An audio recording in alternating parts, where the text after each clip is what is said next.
Hello everyone, welcome to AIM Zoology. So students, today in this session, we'll be discussing the biting and feeding mechanism of snakes. So this topic belongs to paper 3, BSc Part 2 Zoology Honors, okay?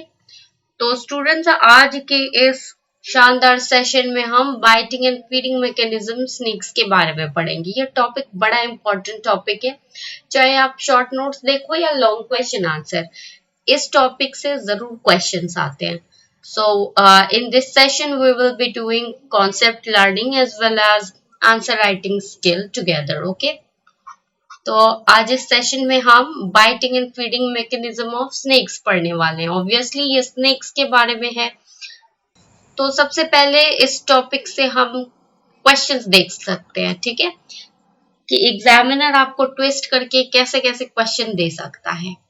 Biting and feeding mechanism of snake, please topic लगा लीजिए और ये जो questions है इनको जरूर आप note down करो। ये बड़े इंपॉर्टेंट क्वेश्चन है क्योंकि कई स्टूडेंट्स, बहुत सारे स्टूडेंट्स ऐसे होते हैं जो एग्जाम में क्वेश्चन ट्विस्ट करके दिया जाता है तो वो समझते हैं कि ये क्वेश्चन तो हमारे आउट ऑफ सिलेबस आ गया है, और कई स्टूडेंट समझ ही नहीं पाते हैं। तो इसलिए हम एग्जाम में कैसे क्वेश्चंस आते हैं ये जरूर करवाते हैं हम अपने सेशंस में, ताकि स्टूडेंट्स हर तरफ से तैयार रहें, okay?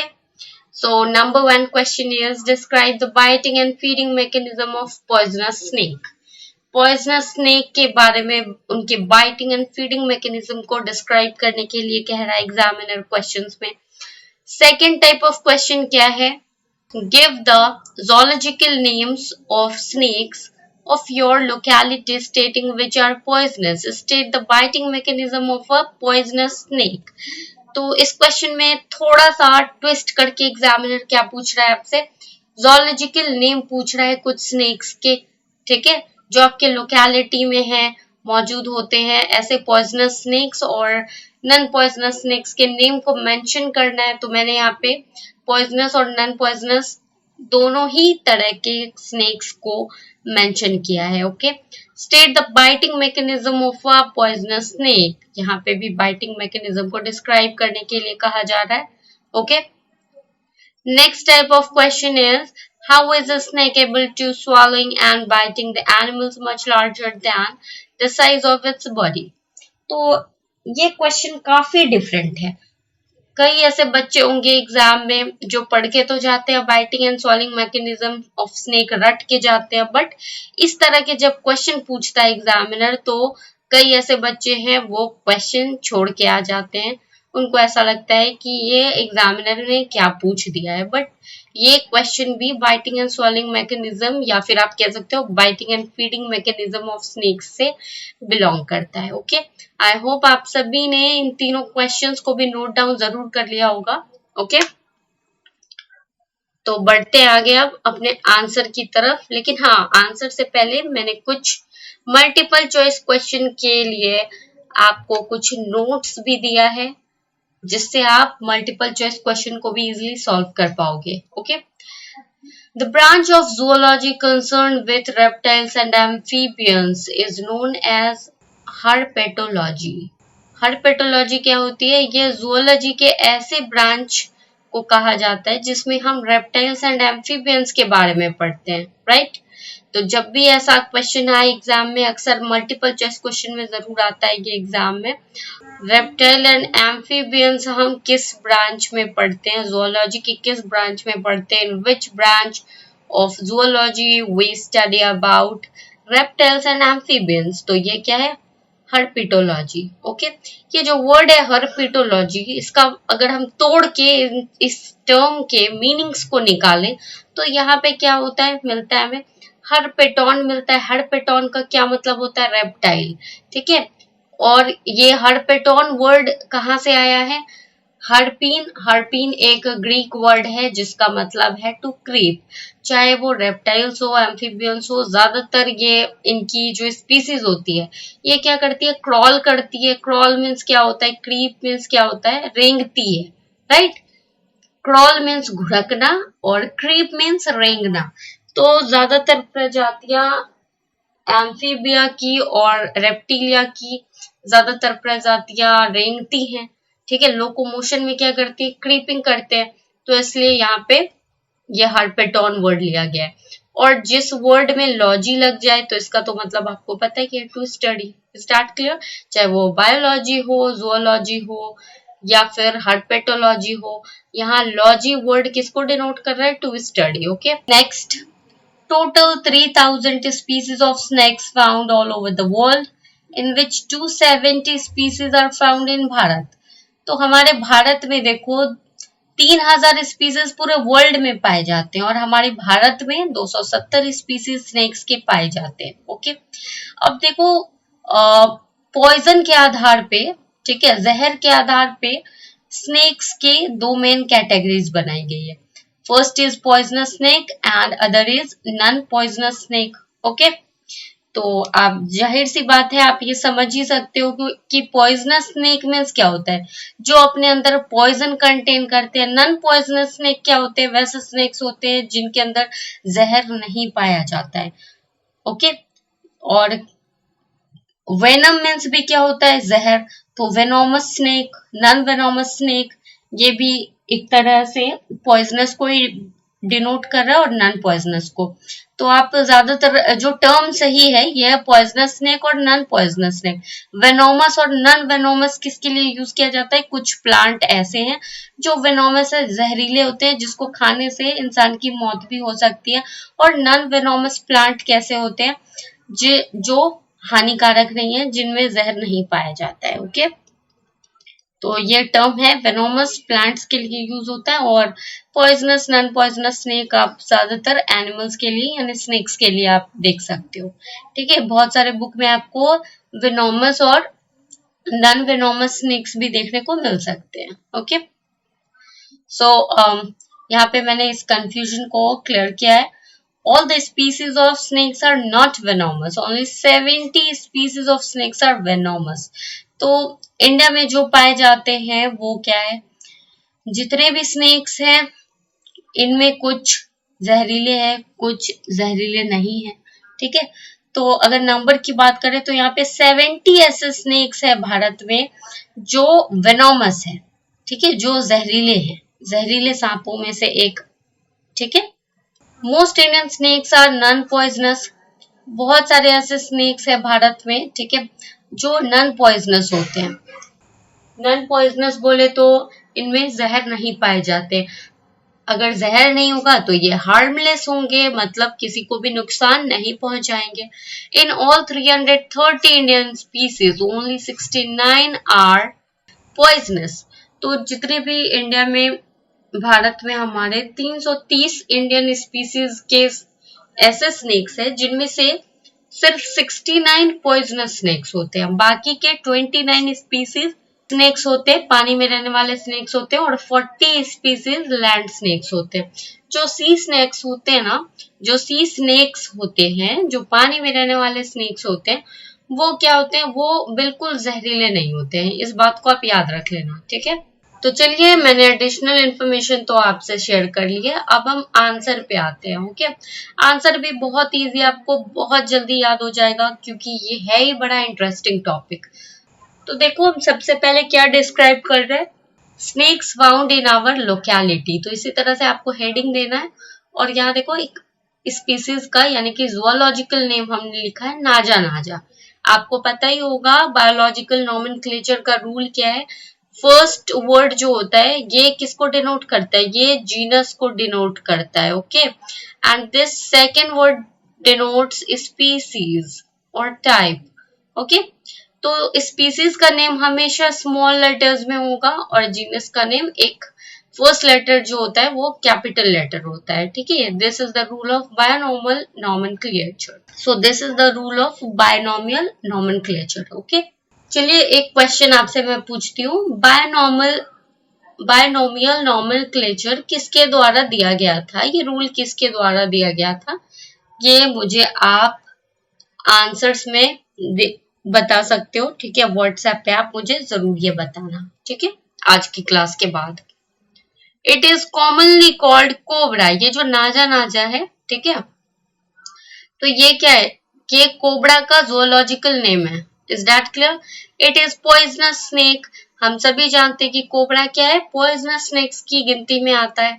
It is characterized by the presence of a well marked blood bearing white colored spectacle mark. So students, cobra की आइडेंटिफिकेशन क्या है, कोबरा को आप कैसे पहचानोगे कि ये कोबरा है?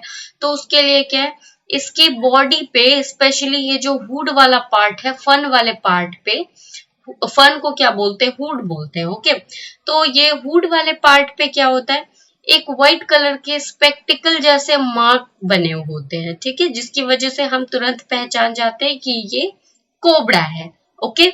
तो पहली पहचान तो ये आपको पता चल गई, ये बाकी सबको भी पता है। आप जोलॉजी के स्टूडेंट है तो एक स्टेप ऊपर जाके ये दूसरी पहचान को भी हम जानते हैं। ये क्या है, it's third supralabial touches nasal scale and eye. तो देखो हम जानते हैं कि रेप्टाइल्स हो या एम्फीबियन हो, इन सभी की बॉडी पे क्या होते हैं, स्केल्स पाए जाते हैं। तो ये जो सांपों की बॉडी पे जो स्केल पाए जाते हैं, तो सुप्रालैबियल पार्ट पे, ठीक है, इसके जो थर्ड सुप्रालैबियल माउथ पार्ट के पास जो स्केल्स होते हैं, अगर हम वहां पे थर्ड सुप्रालैबियल को देखें तो ये नेजल स्केल और आई को टच करते हैं। अब जिनको नहीं समझ में आया है वो इस डायग्राम को देख ले, ठीक है। ये हमारा नाजा स्नेक है, यानी कि कोबरा है, ओके।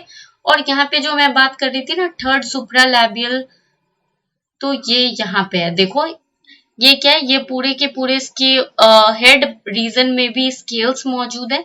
और इस स्केल को देखो, जब माउथ पार्ट से आप गिनना शुरू करते हो, 1 2 एंड दिस वन इज 3, ये जो थर्ड सुप्रालैबियल है ये सबसे बड़ा स्केल है, जो कि नॉस्ट्रिल यानी कि नोज नेजल स्केल को भी टच कर रहा है और आई को भी टच कर रहा है। This one is the I, okay.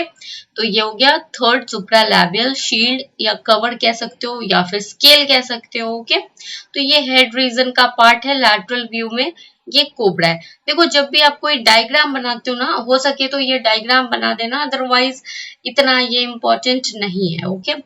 तो अगर आप ये डायग्राम बनाते हो तो बिल्कुल यहाँ पे नीचे फिगर में आप मेंशन कर दिया करो, फिगर लिख के यहाँ पे मेंशन जरूर किया करो कि ये कोबरा की डायग्राम है, ओके। तो बुनगैरस को हम क्या बोलते हैं, क्रेट। क्रेट का जूलॉजिकल नाम क्या है, बुनगैरस, ओके। बुनगैरस दिखता कैसा है तो देख लो, देखो फिगर को देख के याद रखो, तब जाके आपको बहुत अच्छे से चीजें याद रहेंगी, ठीक है। कुछ ना कुछ अपने माइंड को, अपने ब्रेन को एक क्लू दो जिससे आप याद रख सको, एक रीजन दो जिससे आप चीजों को याद रख सको, okay. It is a poisonous snake. तो बुनगैरस या जिसको आप क्रेट बोलते हो, वो कैसे स्नेक है, ये पॉइजनस स्नेक्स की गिनती में आते हैं, जहरीले सांपों की गिनती में आते हैं। It is characterized by hexagonal large vertebral scale and the largest fourth infralabial. तो इनकी पहचान क्या है, इनकी बॉडी पे जो है हेक्सागोनल लार्ज स्केल्स होते हैं। कहाँ पे होते हैं, वर्टिब्रल रीजन में, यानी कि सांप की बॉडी के बीचों बीच, जहाँ पे आपके नोटोकॉर्ड होते हैं, या आप वर्टिब्रल कॉलम कह सकते हो, जहाँ पे होते हैं वहां पे हेक्सागोनल स्केल्स पाए जाते हैं। हेक्सागोनल का मतलब क्या होता है, हेक्सा मीन्स क्या होता है, what is hexa?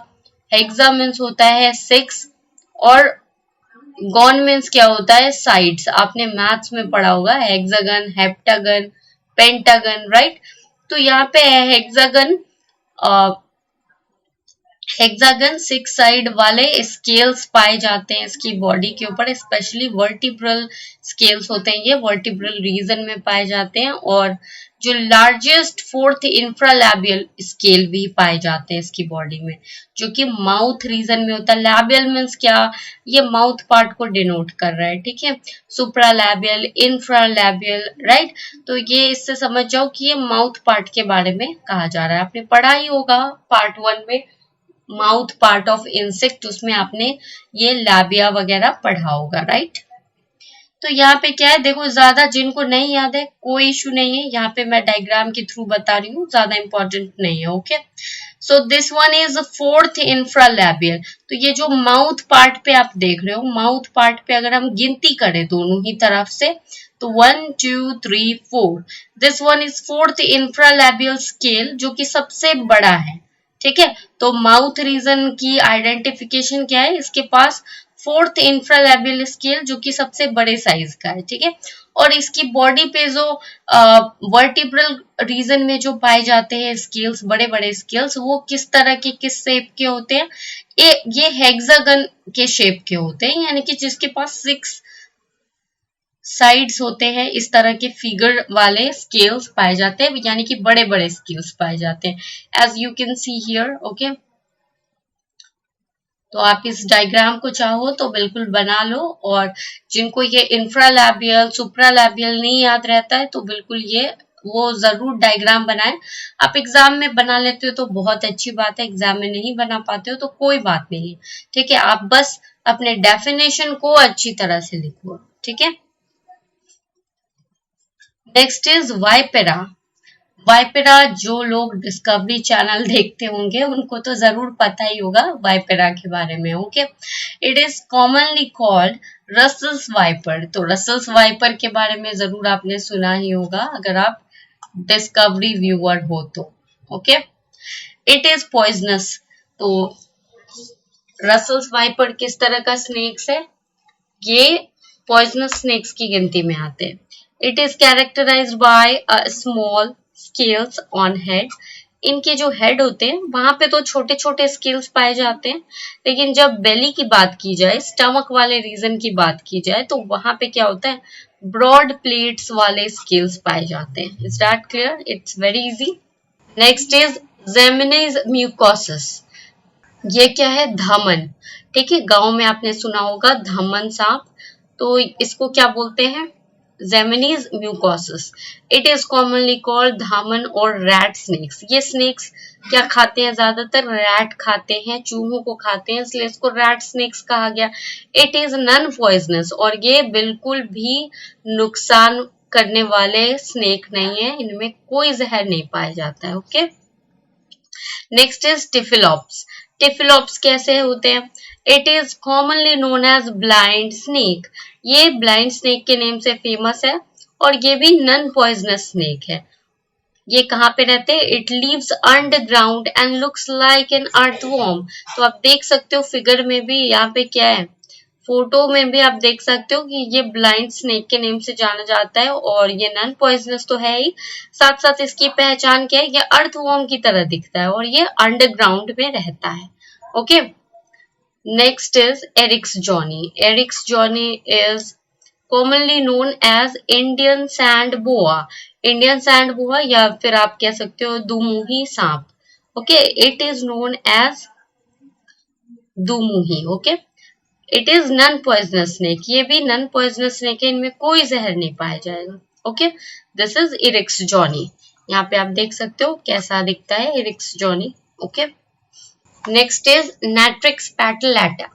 Okay, it is commonly called water snake. ये पानी में रहने वाले स्नेक है, और जो पानी में स्नेक रहते हैं वो नॉन पॉइजनस होते हैं। ओके, ज्यादातर ऐसा देखा गया है कि जो पानी में रहने वाले सांप होते हैं उनमें ज्यादा पॉइजन नहीं पाए जाते, वो नॉन पॉइजनस की कैटेगरी में आते हैं। ओके, तो देखो ये जो मैंने आपको सिखाया, इतने सारे स्नेक्स के जोलॉजिकल नेम को मेंशन किया, उसकी आइडेंटिफिकेशन को मैंने मेंशन की, साथ साथ आपको क्या ये ध्यान रखना है कि इस टॉपिक से ना बहुत सारे स्नेक्स के कॉमन नेम को कभी पूछ दिया जाता है, कभी जोलॉजिकल नेम को पूछ दिया जाता है मल्टीपल चॉइस क्वेश्चन में।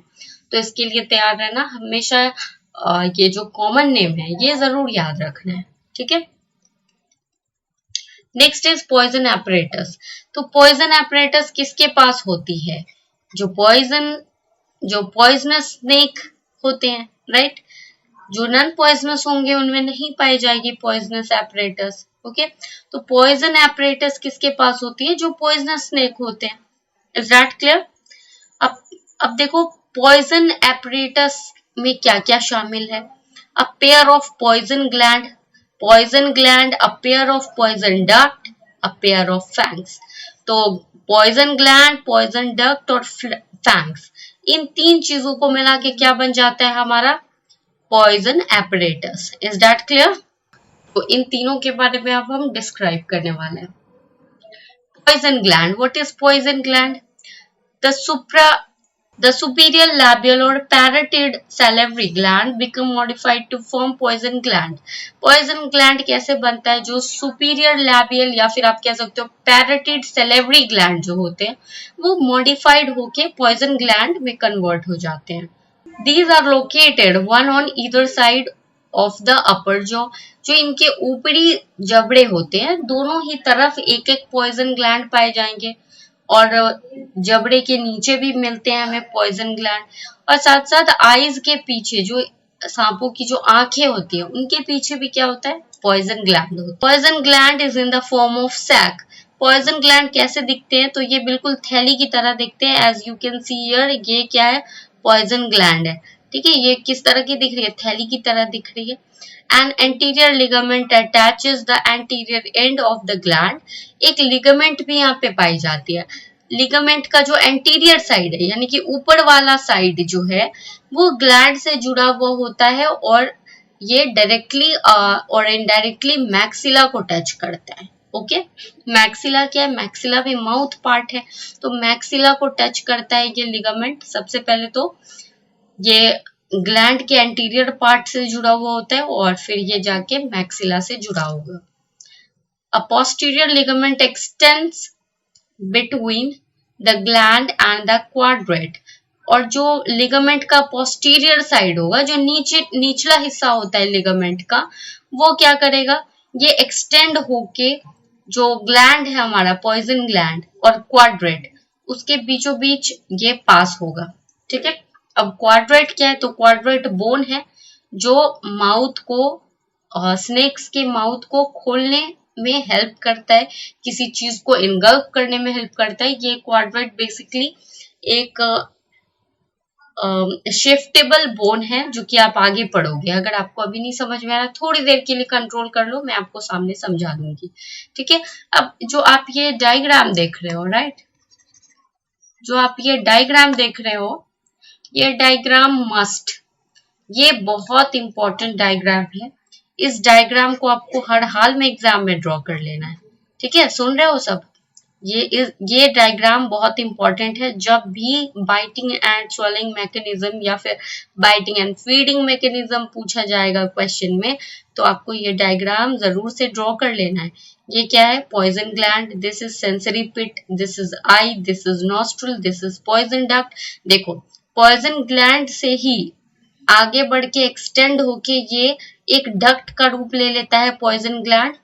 डक्ट मीन्स क्या होता है? एक पाइप की तरह दिख रहा है तो इसलिए हम इसको क्या बोलेंगे? Poison duct. यहां से पॉइजन पास होके पॉइजन डक्ट में जाएगा. और पॉइजन डक्ट कहाँ पे होता है? जो हमारे फैंग होते हैं, जो टीथ होते हैं, सांपों के जो दांत होते हैं उनमें ये पास कर जाता है. और जो सांपों के फैंग होते हैं यानी कि जो नुकीले दांत होते हैं ये क्या करते हैं?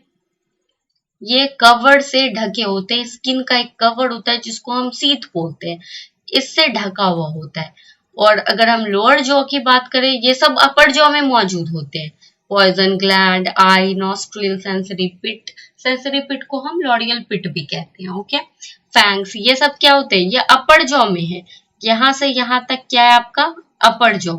ओके, अब ये नीचे के जॉ यानी कि लोअर जॉ की बात करें तो लोअर जॉ में क्या क्या होते हैं? टंग होते हैं, लोअर जॉ. ठीक है, इतनी ऑर्गन्स आपके लोअर जॉ में मौजूद होते हैं. ओके, तो जल्दी से इस डायग्राम को ड्रॉ कर लो बिना टाइम वेस्ट किए हुए क्योंकि ये डायग्राम आपको बहुत अच्छे मार्क्स दिलवाएगा. ठीक है, इस डायग्राम को अच्छे से ड्रॉ कर लो. This is the diagram in bigger form. आप इसको अच्छे से या तो आप स्क्रीनशॉट ले लो या तो आप ड्रॉ कर लो. This is written poison duct, POISON. Okay, poison duct. तो ये डायग्राम भी कुछ लोग बनाना चाहते हैं तो बना लो, बहुत इजी है और बहुत ही कम टाइम में आप एग्जाम में इसको ड्रॉ कर सकते हो. और बाकी जिनको वो डायग्राम अच्छा नहीं लगा, जो केपेबल है, जो आर्टिस्ट है, बिल्कुल ये डायग्राम बना सकते हैं. इसमें ज्यादा से ज्यादा चीजों को भी मेंशन किया गया है. इसका ये मतलब नहीं है कि वो डायग्राम बनाएंगे तो एग्जामिनर हमें कम नंबर देगा, ऐसी कोई बात नहीं है. आप दोनों में से जो भी इजी लगे उस डायग्राम को आप ड्रॉ कर लो अच्छे से. ओके, तो इस डायग्राम में थोड़ी ज्यादा चीजें मेंशन है। ये है अपर जॉ या नॉस्ट्रिल, लॉरियल पिट या आप सेंसरी पिट कह सकते हो। This one is eye, this one is poison duct, this is poison gland जो कि एक सैक के फॉर्म में है। दिस इज कंस्ट्रिक्टर मसल जो कि माउथ को ओपन और क्लोज करने में हेल्प करता है। This one is muscles, this one is lower jaw, bifid tongue, this is gullet. और यहाँ पे क्या है, एक एंटीरियर ग्लॉटिस। ये बड़ी ही अच्छी चीज है। जब सांप बड़े बड़े जानवर को इनगल्फ करता है, निगलता है, तब क्या होता है, ये जो है प्रोस्ट्रूसिबल ग्लॉटिस जो है इसके, ये ग्लॉटिस क्या करते हैं, सांस लेने में हेल्प करते हैं। ये शिफ्टेबल होते हैं, ये शिफ्ट हो जाते हैं आगे की तरफ और सांस लेने में आसानी करते हैं। ठीक है। This one is mucous membrane, ये म्यूकस रिलीज करता है ये membrane. This one is reserve fang, reserve fang क्यों कहा गया और यहाँ पे एक फैंग को अलग से डिनोट किया गया। This one is opening fang. तो इसका क्या मतलब हुआ, एक तो फैंग आपको दिख रहा है, ठीक है, ओपनिंग फैंग। दूसरा क्या है, रिजर्व फैंग। रिजर्व फैंग क्या होते हैं, अगर बाहर वाला फैंग टूट जाता है, बड़े बड़े एनिमल्स को काटने में या किसी भी तरह से टूट जाता है ये दांत, तो अंदर भी रिजर्व फैंग होते हैं, रिजर्व किए हुए, यानी कि अंदर में पहले से ही दांत होते हैं, वो धीरे धीरे बाहर आ जाते हैं। ठीक है, एक दांत टूटता है, दूसरा दांत बाहर आता है। ओके, तो इस तरह से ये डायग्राम है, ये भी आप ड्रॉ कर सकते हो। सबसे पहले पॉइजन डक्ट, पॉइजन ग्लैंड को हमने अभी अभी डिस्क्राइब किया। Now we will describe about poison duct. What is poison duct? A narrow poison duct leads anteriorly from each poison gland to the base of a poison fang to enter its groove or canal। तो यहाँ क्या कहा जा रहा है, कहानी ये है कि पॉइजन डक्ट क्या होते हैं। पॉइजन डक्ट ऐसे डक्ट होते हैं जो कि पाइप से होते हैं, जुड़े हुए किससे होते हैं, ये जुड़े हुए होते हैं पॉइजन ग्लैंड से। पॉइजन ग्लैंड ही आगे चल के डक्ट में कन्वर्ट हो जाता है ताकि जहर जो है डायरेक्ट जो फैंग होते हैं, जो नुकीले दांत होते हैं सांपों के, उसके बेस के अंदर से गुजरता है ताकि ये जहर फैला सके। दांत का काम क्या है, फैंग का क्या काम है, जिसके भी बॉडी पे स्नेक को बाइट करना होता है, पहले तो वो छेद बना के फैंग से बाइट करता है स्किन को, उसके बाद दांत से ही जुड़ा हुआ, दांत के अंदर से ही पास होता है हमारे पॉइजन डक्ट। पॉइजन डक्ट क्या करते हैं, तुरंत पॉइजन ग्लैंड से जहर निकलेगा और ये पॉइजन डक्ट में आएगा जो कि दांत के अंदर से पास किया हुआ है, ताकि जिस टाइम स्नेक काटे, आपको जब बाइट करता है, आपकी स्किन को बाइट करता है, तभी ये फैंग के अंदर से जो पॉइजन डक्ट है ये अपने जहर को रिलीज कर देते हैं। That's it. ओके, तो यही कहानी है पॉइजन डक्ट की। पॉइजन डक्ट कहाँ होते हैं, पॉइजन डक्ट सबसे पहले तो पॉइजन ग्लैंड से निकल के फैंग में आ जाते हैं, फैंग के बेस से ये पास होके फैंग में, ठीक है, फैंग से इसकी ओपनिंग होती है ताकि ये जहर को रिलीज कर पाए। तो ये हमारे फैंग की कहानी। Next is fang. अब इतनी देर से हम फैंग फैंग कर रहे हैं, आखिरकार सांप के दांत आ ही गए। तो ये क्या है, fangs are long, curved and sharply pointed enlarged maxillary teeth. तो फैंग्स क्या होते हैं, लंबे, कर्व्ड होते हैं, थोड़े से मुड़े हुए होते हैं और ये इतने शार्प होते हैं कि हमारे स्किन को तुरंत ये इनमें होल बना देते हैं। ठीक है, बहुत शार्प टीथ होते हैं। तो ये एक्चुअली क्या है, ये मैक्सिलरी टीथ है। ठीक है, बड़े बड़े इनलार्ज्ड मैक्सिलरी टीथ है। The fangs are regenerated when lost और डिस्ट्रॉयड। अंदर रिजर्व्ड फैंग के बारे में बताया कि सांपों के दांत के अंदर और भी दांत होते हैं जो रिजर्व्ड होते हैं, ताकि एक दांत टूटे तो दूसरा बाहर निकल आए। ठीक है, तो ये क्या होते हैं, रीजेनरेटेड होते हैं। ये जब भी टूटते हैं या किसी तरह से एक फैंग डिस्ट्रॉय होता है तो दूसरा फिर रीजेनरेट हो जाता है। ओके, जिस तरह से आप देखते हो छिपकलियों के पूंछ एक बार डिस्ट्रॉय होते हैं तो दूसरे फिर से रीजेनरेट हो जाते हैं। तो वैसे ही समझो कि सांपों के दांत होते हैं। ये खाने में बिल्कुल भी हेल्प नहीं करते, ये बस काटने में, डसने में हेल्प करते हैं। Is that clear? खाने में इनका कोई रोल नहीं होता है इन फैंग्स का। जब भी स्नेक कुछ खाता है, ठीक है, या कुछ निगलता है, तो उसको ये चबाते नहीं है। बाइटिंग में बिल्कुल भी, बाइटिंग या ग्राइंडिंग में ये फैंग यूज नहीं होते हैं, बल्कि ये क्या करते हैं, इन फैंग्स का बस इतना ही काम है कि इनमें एक छोटे छोटे होल्स होते हैं, दे हैव ग्रूव्स। इनमें फैंग्स में क्या होते हैं, सांपों के दांत में क्या होते हैं, छोटे छोटे ग्रूव होते हैं, छेद होते हैं, छिद्र होते हैं। एंड और ये जो ग्रूव होते हैं, ग्रूव में से ही क्या होता है, पास होता है आपका डक्ट, पॉइजन डक्ट पास होता है। तो यहाँ पे क्या है, बस फैंग्स का इतना काम है कि जब भी सांप डसते हैं तो सबसे पहले क्या होता है, इनके दांत स्किन में चुभते हैं, ठीक है, जो इनके शिकार होते हैं उनके स्किन में चुभते हैं। और ये क्या करते हैं, एक सिरिंज का काम करते हैं। सिरिंज, जब आप इंजेक्शन आपने अगर लिया होगा तो आपको पता है कि जो सुई लगती है, सुई इसलिए लगती है ताकि वो स्किन के अंदर जाए, और एक छोटा सा छेद होता है सिरिंज में, आपने देखा होगा, और उससे क्या होती है, मेडिसिन स्किन के अंदर डॉक्टर इंजेक्ट करते हैं। तो उसी तरह से सांप के दांत होते हैं, ये सिरिंज का काम करते हैं। अंदर से इनमें डक्ट होता है, डक्ट से क्या होता है, पॉइजन रिलीज होता है। तो एक बार ये फैंग स्किन के अंदर चले जाते हैं तो ये उसी टाइम क्या करते हैं, इंजेक्ट कर देते हैं विक्टिम की बॉडी में पॉइजन। ओके, समझ में आ गया सबको? Next, on the basis of structure and position, there are three types of fangs occurred in poisonous snake. तो स्ट्रक्चर के बेसिस पे और पोजीशन के बेसिस पे तीन टाइप के फैंग्स होते हैं। देखो, कभी कभी शॉर्ट नोट्स ना फैंग्स के भी ऊपर पूछ दिया जाता है, इसलिए मैंने बहुत अच्छे से डिटेल में आपको बताया है, तो प्लीज इसको हमेशा याद रखना, ठीक है। तो देखो, ये है हेड रीजन स्नेक का, और बाकी सब तो आपको पता ही है, लेकिन यहाँ पे अभी हमें किस पे फोकस करना है, फैंग्स के ऊपर फोकस करना है। ओके, तो फैंग्स को अगर हम ध्यान से देखें तो फैंग्स किससे कवर्ड होते हैं, सीट से कवर्ड होते हैं, ये हमने पहले डिस्कस किया। तो टिथ जो है, फैंग जो होते हैं सांप के, वो तीन टाइप के होते हैं। सबसे पहला क्या है, solenoglyphous. Okay, this one is solenoglyphous teeth. कुछ इस तरह के दिखते हैं हमारे सोलेनोग्लाइफस टीथ। यहाँ पे पल्प कैविटी है दांतों के अंदर। Okay, this one is intake aperture, this one is enamel. जो हमारा टीथ जो व्हाइट व्हाइट दिखता है वो किसकी वजह से दिखता है, टूथ इनामल की वजह से। और आपको पता होगा कि हार्डेस्ट पार्ट बॉडी का क्या होता है, tooth enamel. Okay, this one is dentine. तो अगर हम इसको ट्रांसवर्स रीजन में कट करके देखें, इस टीथ को हम यहाँ से यहाँ तक अगर कट करते हैं तो कुछ इस तरह के भाग हमें दिखाई देते हैं, ठीक है।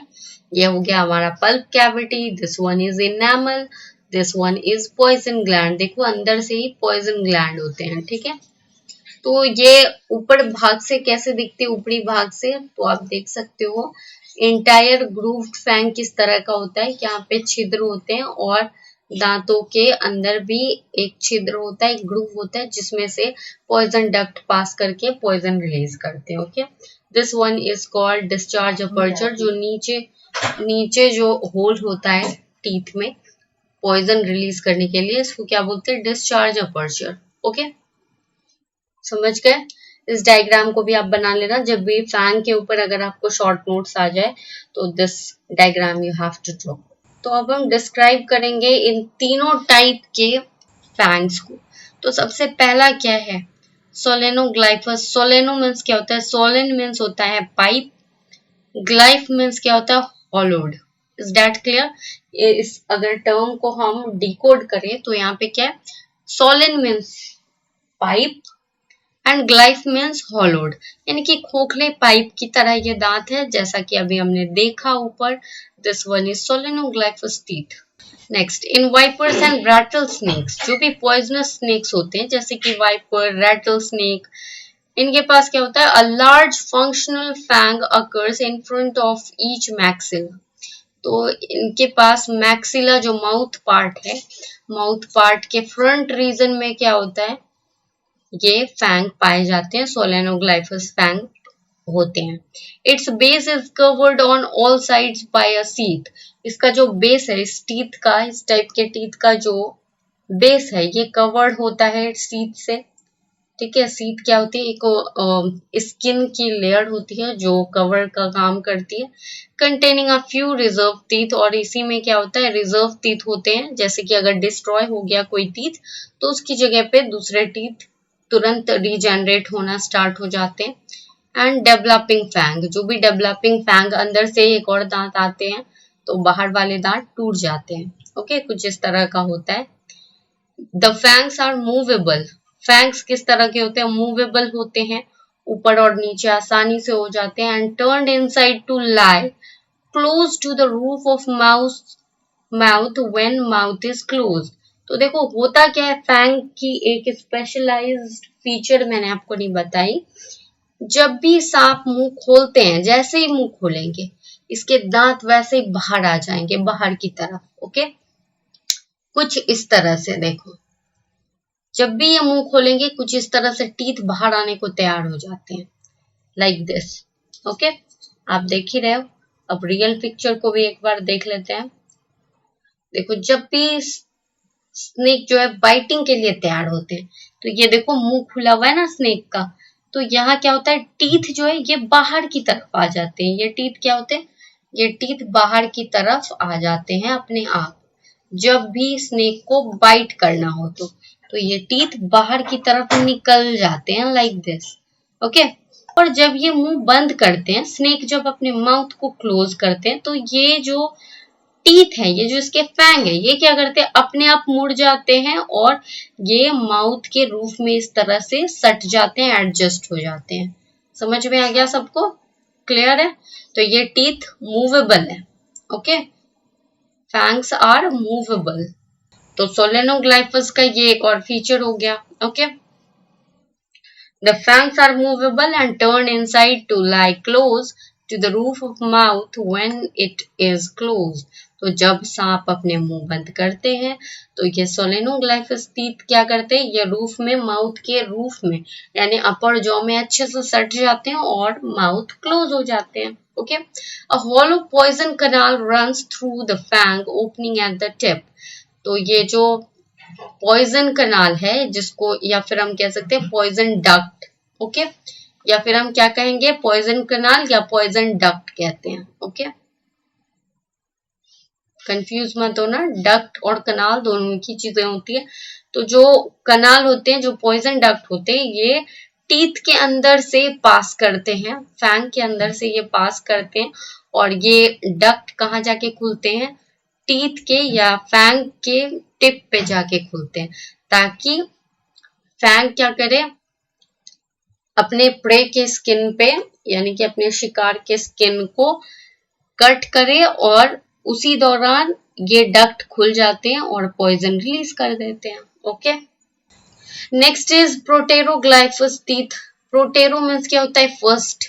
तो जाहिर सी बात है इसका पोजीशन कहीं ना कहीं फर्स्ट यानी आगे की ओर होगा।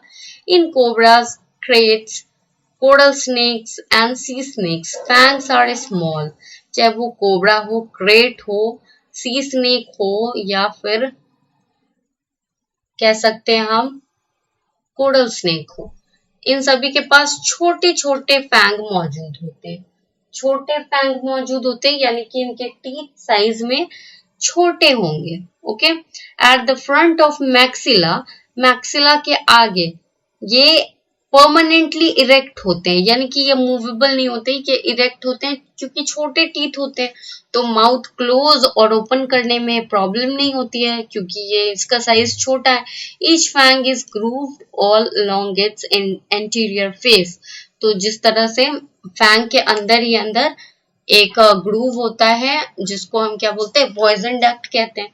तो पॉइजन डक्ट दांतों के बीचों बीच पास करता है ताकि ये अपने जहर को निकाल सके विक्टिम की बॉडी में। Okay, next is opisthoglyphous. Opisthoglyphous means क्या होता है, ओफिस्टो मींस क्या होता है, बिहाइंड, यानी कि इसकी पोजीशन कहीं ना कहीं पीछे की ओर होगी। तो in some poisonous snake the fangs are located at the posterior end of maxilla. Mouth part जो होता है मैक्सिला, उसके ठीक पीछे मौजूद होते हैं कुछ स्नेक्स के फैंग्स, ठीक है। तो उन स्नेक्स को बहुत अच्छे से पकड़ा जाता है हेड रीजन के पास, क्योंकि इनके फैंग्स तो पीछे की ओर होते हैं। जैसे ही आप इसके हेड को पकड़ोगे वैसे आपके फिंगर में ही ये काट लेते हैं और अपने पॉइजन को रिलीज कर देते हैं। तो ऐसे पॉइजनस स्नेक बड़े खतरनाक होते हैं। Okay, next is biting apparatus या वेनम एपरेटस। ओके, तो बाइटिंग एपरेटस क्या होता है? बाइटिंग एपरेटस में देखो 3 चीजें काम करती है। पहले हम मसल्स के बारे में, कुछ स्पेशलाइज्ड मसल्स होते हैं जो बाइटिंग करने में स्नेक्स को हेल्प करते हैं। तो सबसे पहले स्पेशलाइज्ड मसल क्या है? Digastric muscle. डाइगैस्ट्रिक मसल का क्या काम है? It helps in opening the jaws. Jaws को, जबड़े को ओपन करने में ये डाइगैस्ट्रिक मसल बड़े काम आते हैं। Okay, next is sphenopterygoid. ये मसल किस काम में आते हैं? It helps in pulling the pterygoid forward. तो ये हेल्प करते हैं स्नेक्स को, ये अपने टेरेगोइड को आगे की ओर धकेलने में हेल्प करते हैं, ठीक है। नेक्स्ट इज एंटीरियर और पोस्टीरियर टेम्पोरालिस। तो टेम्पोरालिस का क्या काम होता है? तो सबसे पहले तो ये एंटीरियर और पोस्टीरियर रीजन में हम इजिली इसको डिफाइन कर सकते हैं। It helps in closing the lower jaw. तो एंटीरियर और पोस्टीरियर टेम्पोरालिस का क्या काम होता है? ये लोअर जॉ को क्लोज करने में हेल्प करता है। मसल्स की बात हो गई है। अब हम बाइटिंग मैकेनिज्म को जानेंगे। ये 3 स्टेप्स में होते हैं, ठीक है। बाइटिंग मैकेनिज्म लगभग 3 स्टेप्स में होते हैं। कैसे कैसे होते हैं? Now will see. सबसे पहले क्या होता है? सबसे पहले तो आप इस डायग्राम को याद कर लो। इसमें जितने भी हड्डियां हैं, ठीक है, जैसे कि क्वाड्रेट, मैं इसी क्वाड्रेट की बात कर रही थी। जब ये माउथ को नॉर्मल वे में रखते हैं तो क्वाड्रेट कुछ इस तरीके का दिखता है। जब माउथ को पूरी तरह से स्नेक ओपन कर लेता है तो ये क्वाड्रेट अपनी पोजीशन चेंज करके क्या कर लेते हैं? ये हॉरिजॉन्टल से वर्टिकल पोजीशन पे आ जाता है, ठीक है। तो इसलिए ये मूवेबल है, ओके, एडजस्टेबल है क्वाड्रेट। तो सबसे पहले तो आप इस डायग्राम को पूरी तरह से रट जाओ, याद कर लो, जैसे भी करना है आप देख लो, ठीक है, क्योंकि ये डायग्राम बड़े काम के हैं। जब भी आपको बाइटिंग और फीडिंग मैकेनिज्म को डिस्क्राइब करना होगा तो जरूर से ये डायग्राम बना लेना। ये बड़े काम के, ये एक बार अगर आप बना लेते हो तो एग्जामिनर, अगर आप लैंग्वेज कम भी लिखोगे तो आपको फुल मार्क्स मिलेंगे, ठीक है। Skull of a viper showing biting mechanism. Viper snake जो होते हैं, रसल्स वाइपर, उनकी बाइटिंग मैकेनिज्म को ये डायग्राम शो कर रहा है। और सबसे पहले ए नंबर में क्या है? Mouth close at rest. जब माउथ रेस्ट पोजीशन में होता है। और ये बी नंबर डायग्राम किसको शो कर रहा है? जब माउथ पूरी तरह से स्ट्राइकिंग मोड में हो, यानी अटैक करने वाले मोड में, बाइट करने के लिए तैयार है, तब का ये डायग्राम है, ठीक है। दोनों ही डायग्राम को बहुत अच्छे से याद कर लेना। एक बार आप सारे बोन्स को याद कर लेते हो तो बाइटिंग हो या माउथ रेस्टिंग मोड में हो, दोनों ही डायग्राम को आप अच्छे से शो कर सकते हो। तो यहाँ क्या है? ये देखो, ये इस तरह से याद करना है आपको। क्वाड्रेट, क्वाड्रेट के बाद this is columella, this is squamosal, this is parietal, this is frontal and this is lacrimal or prefrontal. This one is nasal, this one is premaxilla, this one is maxilla, ठीक है। तो fangs क्या है? Maxillary teeth है, maxilla से attach रहते हैं ये। This one is palatine, okay, ये पैलेटाइन मसल है। दिस वन इज इक्टोटेरेगोइड, या आप ट्रांसवर्स बोल सकते हो। This one is fang, this one is pterygoid bone, this one is accessory fang, okay, this one is mandible. तो एक बार आप डायग्राम याद कर लेते हो तो दोनों ही चीजों को आपको बनाना, ड्रॉ करना आसान हो जाएगा। सिर्फ आपको देखना क्या है यहाँ पे? ये देखो, सबसे पहले तो क्वाड्रेट मसल्स, जो क्वाड्रेट बोन है आपके, इसकी पोजीशन चेंज हुई। रेस्टिंग मोड में ये हॉरिजॉन्टल लाई करते हैं ये बोन, ठीक है, क्वाड्रेट बोन हॉरिजॉन्टल लाइन की तरह दिख रहे हैं। और जब ये स्ट्राइकिंग मोड में होते हैं, जब ये अटैक करने की पोजीशन में होते हैं, तब ये क्वाड्रेट मसल शिफ्ट होके ये इलोंगेटेड वे में दिख जाते हैं, यानी कि ये पीछे चले जाते हैं, पुश हो जाते हैं। ओके, और इस काम को करने में कौन हेल्प करता है? जो इक्टोटेरेगोइड बोन है, ये हेल्प करता है। साथ साथ ये जो पूरे सीरीज में जो ये लाइन है आपकी, palatine and then what is this is pterygoid, ये सारे मसल्स लग जाते हैं क्वाड्रेट को सीधा करने में, ताकि ये शिफ्ट हो जाए थोड़ा सा और टीथ बाहर निकल जाए, अटैकिंग मोड में आ जाए। ओके, तो देखो ये किस तरह से रेस्टिंग मोड में ये सारे अच्छे से ऊपर की तरफ शिफ्टेड है। जैसे ये स्ट्राइकिंग मोड में आता है तो मैक्सिला जो है, मैंडिबल थोड़ा और नीचे आ जाता है, क्वाड्रेट हॉरिजॉन्टल से वर्टिकल लाइन में हो जाते हैं और ये पीछे चले जाते हैं। ये क्वाड्रेट पूरी तरह से मैंडिबल में टच हो जाते हैं। अब आप यहाँ देखो कि क्वाड्रेट मसल जब रेस्टिंग मोड में होते हैं तो मैंडिबल के टिप पे टच करते हैं, लेकिन जब ये स्ट्राइकिंग मोड में होते हैं, अटैकिंग मोड में होते हैं, तो क्या होता है, क्वाड्रेट मसल जो है पूरी तरह से नीचे आ जाते हैं, थोड़ा सा पीछे चले जाते हैं। ओके, एंड कोल्यूमेला को देखो, कोल्यूमेला भी नीचे आ जाते हैं, डायगैस्ट्रिक मसल पूरी तरह से स्ट्रेच हो जाते हैं। Okay, and this one is squamosal है ये। और यहाँ पे क्या है, एंटीरियर टेम्पोरालिस मसल, तो हमने पढ़ा था ना अभी, टेम्पोरालिस मसल का क्या काम होता है, एंटीरियर और पोस्टीरियर दोनों में ही मुंह को हेल्प करता है, ओपनिंग क्लोजिंग में ये मसल्स ज्यादातर हेल्प करते हैं। This one is parietal, this one is frontal. और यहाँ पे क्या होता है, जो आपके टेरेगोइड मसल होते हैं, टेरेगोइड मसल ये भी स्ट्रेच हो जाते हैं, और जो इधर टेरेगोइड, पैलेटाइन, ओके, ये सारे बोन क्या होते हैं, अपने पोजीशन से थोड़ा नीचे आ जाते हैं, अपनी पोजीशन को हट के, जो पहले ये रेस्टिंग मोड में इनकी पोजीशन होती है ये चेंज हो जाती है। बस आपको इतना ही मेंशन करना है। ओके,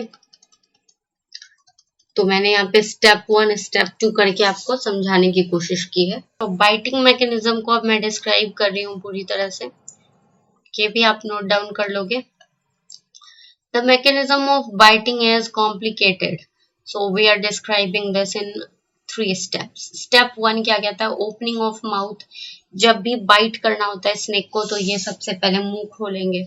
मुंह खोलने पे क्या क्या चीजें होती है, contraction of digastric muscle contract हो जाएंगे, बिल्कुल तन जाएंगे। लोअर्स द मैंडिबल, और ये डायगैस्ट्रिक मसल जैसे ही कॉन्ट्रैक्ट होंगे मैंडिबल नीचे आ जाएगा। मैंडिबल क्या है, लोअर जॉ जो है वो पूरी तरह से नीचे चला जाएगा, सो डैट माउथ ओपन्स, ताकि माउथ ओपन हो पाए। And lower end of quadrate thrust forward, और क्वाड्रेट क्या करता है, जो हॉरिजॉन्टल मैनर में होता है जब रेस्टिंग मोड में माउथ होता है, जब माउथ अटैकिंग पोजीशन में आता है तो क्वाड्रेट अपना पोजीशन चेंज कर लेता है। क्वाड्रेट बोन मैंने अभी आपको दिखाया, वो चेंज हो जाता है। ओके,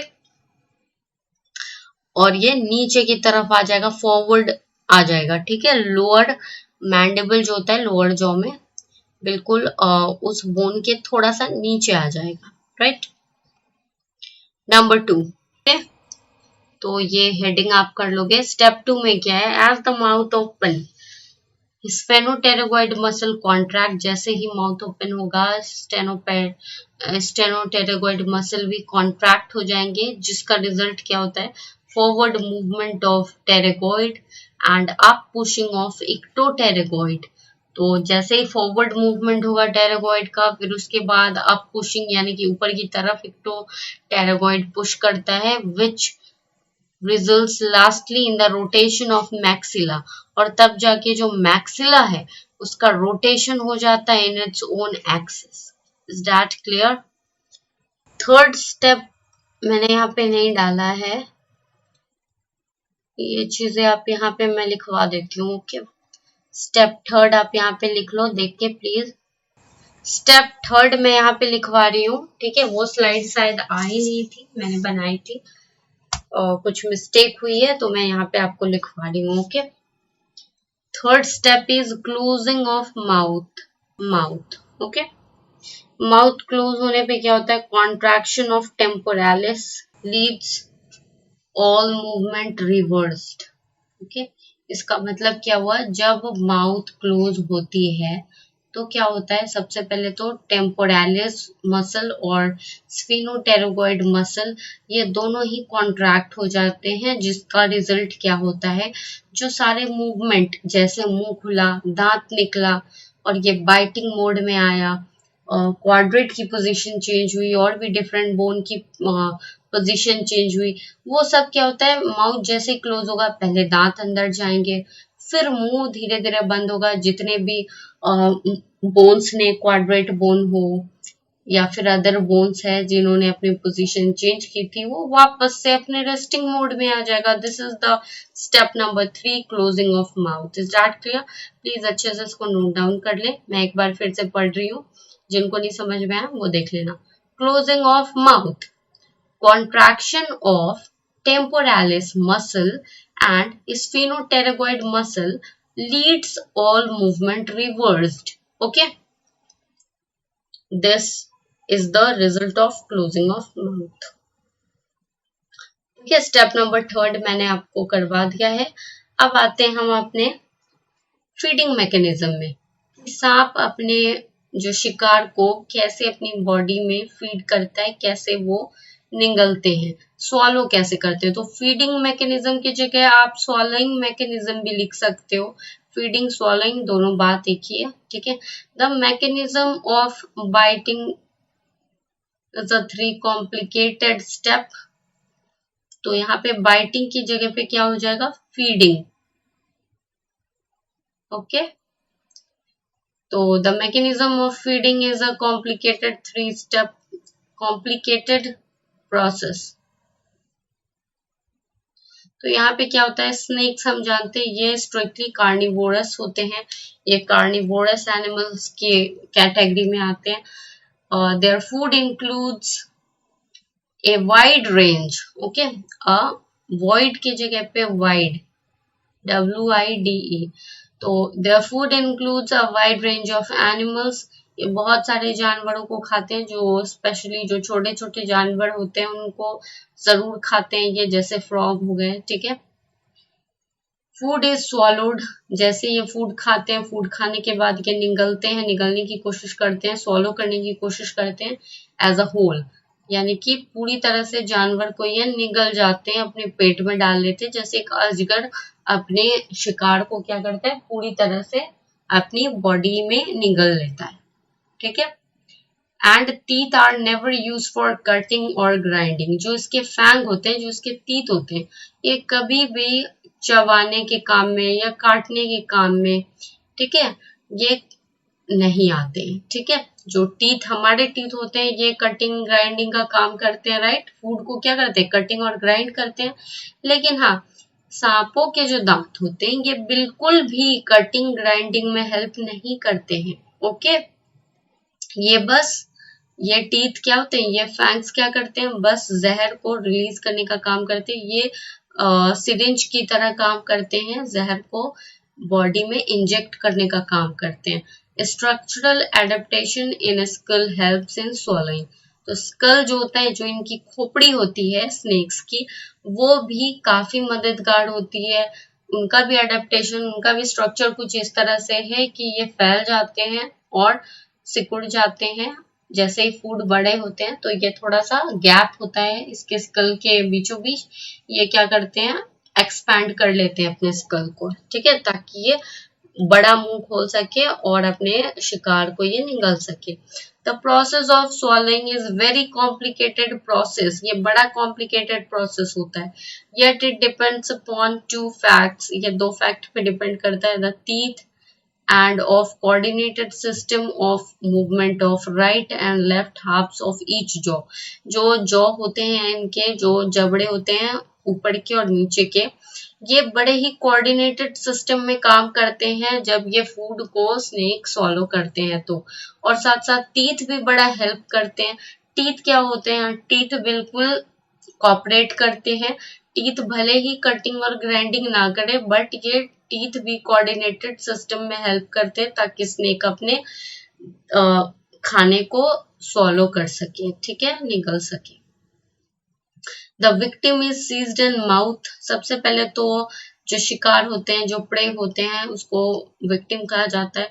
विक्टिम को क्या करते हैं, सबसे पहले तो ये जकड़ लेते हैं अपने मुंह में, ठीक है। उसके बाद धीरे धीरे जब इनका शिकार कमजोर पड़ जाता है तब क्या करते हैं, the teeth of right side maintains the grip.